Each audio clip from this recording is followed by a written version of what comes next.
Greek for meseto is a verb used in the word hate and hateful. To hate, pursue with hatred. Note, he who hates his brother is called a murderer, for the sin lies in the onward opposition, of which the act is only the outward expression. This is shown in the New Testament 38 times and refers to 1 John chapter 3 verse 15. And whosoever hateth his brother is a murderer, and ye know no murderers have eternal life abiding in him.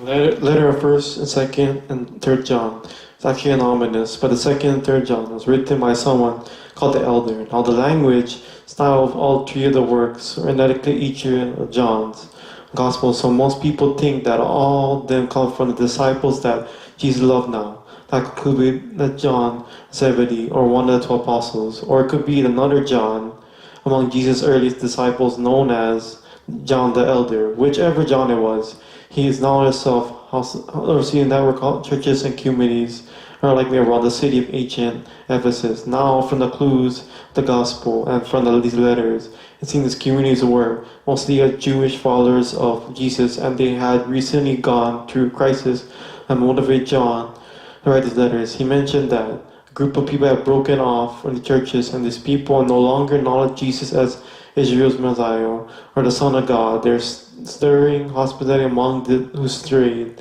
faithful to churches. In fact, 3rd John addresses this church's conflict. 2nd John is the warning to specific house of church. There are people who deny Jesus calls from the deceivers. They're probably going to come looking for validation and support, and the church community is not offer any. And the 3rd John is actually written, remember the house of churches, named Gaius, and the elder asked him to welcome gentlemen missionaries who are going to arrive soon. He has to tell them to do this because the leader, church's community, and the evidence is acting like a jerk, and he's rejecting many associated with John the Elder. And so the letter gives us a window in tension and conflict with John that faces churches. 1 John was written as a response to all this and written for damage control. And the elder assures that those who believe in Messiah, Jesus, God is there with them as they adhere to the truth. And so all that helps us understand the uniqueness for John, which actually is not a letter at all. It reads more like a poetic sermon sent to churches. John says that he's not communicating the information, and in fact all the key ideas and words in the 1st John comes out of right of the Jesus teaching, the Gospel of John.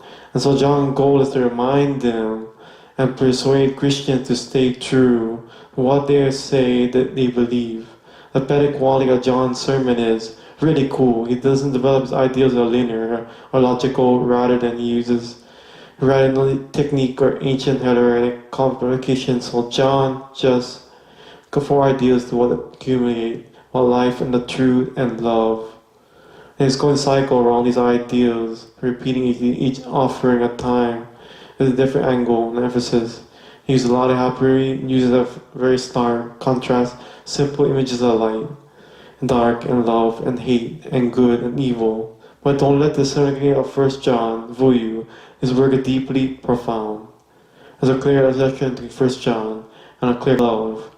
And so God's children should love one another, avoid hatred.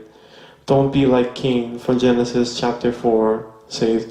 John says they murdered his brothers. For the Christians, his love is defined by giving up one life as sacrifice for well-being of others.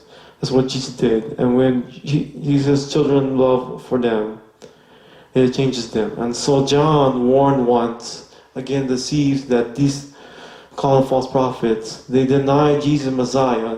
They apparently claim to speak in God, but John says that that's a spirit. If anyone claims to speak on God's behalf, but that doesn't focus on Jesus' crucifixion, Son of God, they do not speak for God, John says.